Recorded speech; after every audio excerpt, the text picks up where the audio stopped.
A journal entry by Edgar Tillbury. I'm currently reminded about an episode I experienced as a younger, more impassioned man. You see, in those days, I was prone to frequent indignant outbursts if I had felt an affront to my manhood, either in a real or self-perceived way. I can tell you now that I'm not particularly proud of this earlier, inflamed period. It just so happened that one day I was taught a lesson in what it means to be level-headed and even-keeled. It changed me forever, and I remain eternally thankful for this particular occurrence. One day, out of boredom, I guess, I decided to visit a little-known spot, a day's trek from my parents' farm. It weren't no whistle stop. It was a small, ethnic community, probably less than 200 people or so, and the local townsfolk said that they were all from a far-off country that they called Buddha, or something like that. It was said the first of their settlers that arrived here found a bewitching location to call home, with rolling hills, fertile land, and conveniently located right beside a bend in the river that runs through our part of the Commonwealth.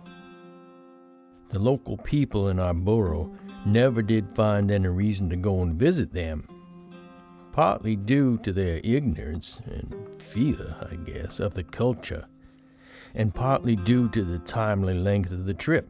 You see, most people in those days did not have an extra day or two to spare.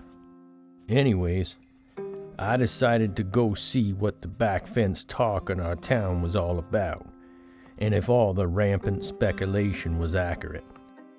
Me, being the truculent young lad I was, had no worries that I would get in over my head.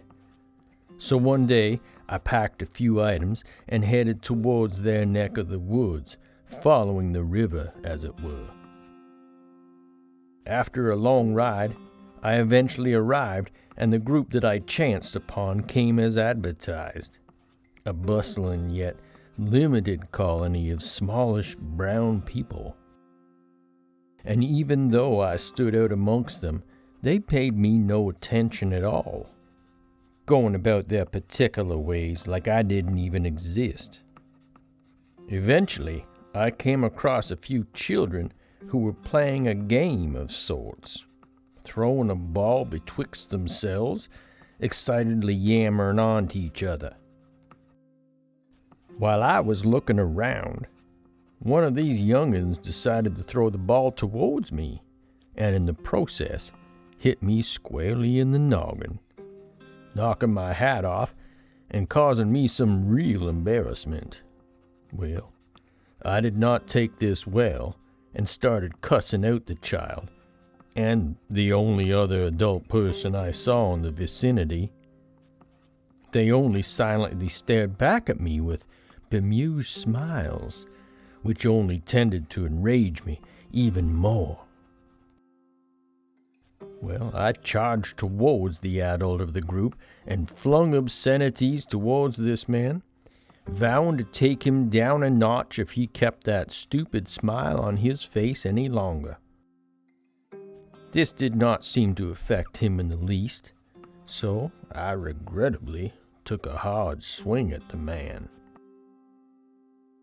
Well, I'm not exactly sure what happened next, or how much time had passed, but I did manage to pick myself up off the ground and look around. Everyone was still smiling at me. Very curious indeed. I looked around at the group and quickly decided a return to violence may not be the best course of action in this instance. So I dusted myself off, swallowed my pride, and walked away, muttering to myself. I eventually came to a large hill near the river, where a group of the menfolk were throwing plates at each other. At least they looked like dinner plates, but flexible. It seemed very organized.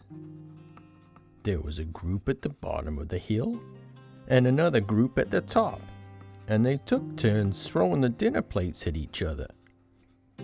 I kept a wary eye on all the plates being tossed, lest I took something off the noodle again. I noticed an older man sitting off to one side on his own, watching the group with that same serene smile I encountered earlier. I made my way over to him and was pleasantly surprised to hear him speak perfect King's English to me. The man asked me, "Why do you bring anger to this place?" To which I had no answer. Children enjoy life and do not ask anything in return but for us to share in the joy they experience. Again, I was lost for words. He somehow already knew about my earlier interactions with his kinfolk. He continued, "We happily accept you into our homestead, and you only look for confrontation. Why is that?" I was now fumbling for words, and suddenly found a new anger rising inside me because of it. Sensing the return of my anger, the man said, "Please, let's not go to that misery again." Remembering the dust-up and how it did not end well for me, caused my anger to settle back down into the pit of my stomach and slowly dissipate. Over the course of the next hour, the man told me about their ways, their beliefs that we are all part of a larger, harmonious assemblage of humans and other living creatures, and that we must learn to share the fruits of the earth with all living things. Over that time, I came to realize that this man was speaking truths. These people knew a better way, a more tranquil way to live their lives, and I was feeling a change coming about inside me. I found that I wanted to share this peaceful existence with those that I came across. I felt it was a more honorable way to conduct oneself, rather than the bellicose and pugnacious way I had lived my life previously. I thanked the man and left their home, vowing to be a better man from that moment onward. And I do believe I have been so. Till next time, Edgar Tillbury.